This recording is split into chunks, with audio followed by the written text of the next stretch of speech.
네, 코로나19 현황부터 전해드리겠습니다. 국내 신규 확진자 수가 100명대로 급증했습니다. 국내 발생이 85명으로 해외 유입보다 압도적으로 많았습니다. 네, 특히 인구가 많은 수도권의 확산세가 거세지는 게 아닌가 걱정이 큰 상황입니다. 먼저 재난방송센터 연결하겠습니다. 자, 김민정 기자. 신규 확진자가 100명을 넘어섰는데 최근 들어서는 보지 못했던 수치 같습니다. 먼저 확진자 현황부터 설명해 주시죠. 네, 코로나19 신규 확진자가 103명 늘었습니다. 국내 지역 발생이 85명이고 해외 유입은 18명인데요. 지역 발생이 해외 유입보다 압도적으로 많다는 점이 특징입니다. 사실 지난달에도 100명대 신규 확진자가 나온 적이 있습니다. 하지만 당시에는 이라크에서 근로자가 귀국하고 또 러시아 선박에서 집단 감염이 발생하는 특수한 상황 때문이었는데요. 이번에는 국내 지역 감염 확산 때문에 신규 확진자가 급증한 상황이어서 그때보다 상황이 더 심각합니다.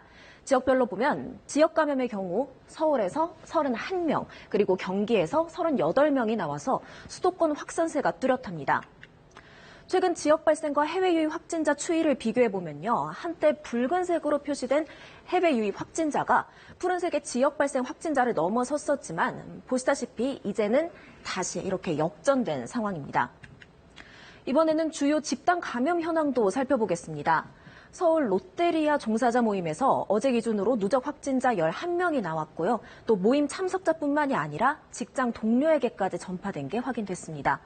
서울 관악구 은천재활요양병원의 경우에는 병원 종사자와 환자 그리고 보호자를 모두 합쳐서 8명의 확진자가 나왔고 경기 용인시에서는 우리 제일교회 관련 누적 확진자가 12명 그리고 죽전고등학교와 대지고등학교 관련 누적 확진자가 8명 발생했습니다. 네, 그렇게 확진자가 여러 지역에서 동시다발적으로 나오고 있어서 상당히 우려가 됩니다. 갑자기 지역 감염이 확산되는 모양새인데 어떤 이유가 있을까요? 네, 아무래도 장마와 휴가철이 겹치면서 감염 확산에 영향을 끼친 걸로 보입니다. 코로나19 장기화로 사회적 거리 두기가 심리적, 물리적으로 느슨해진 상황에서 장마까지 길어지다 보니 밀폐된 실내에서의 활동 시간이 계속 늘고 있습니다. 더군다나 본격적인 휴가철까지 겹치면서 휴가지를 찾는 분들도 늘었습니다.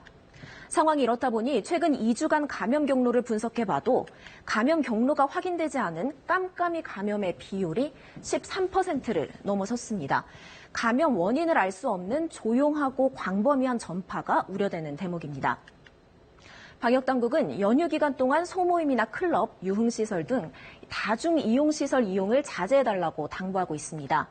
또 연휴를 맞아서 여행하실 경우에는 휴게소나 음식점에서는 가급적이면 오래 머물지 말고 또 혼잡한 여행지와 시간대 피해달라고 강조했습니다. 만약에 발열이나 호흡기 증상이 있다면 여행을 중단하셔야 하고요.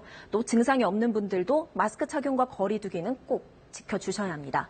지금까지 재난방송센터에서 KBS 뉴스 김민정입니다.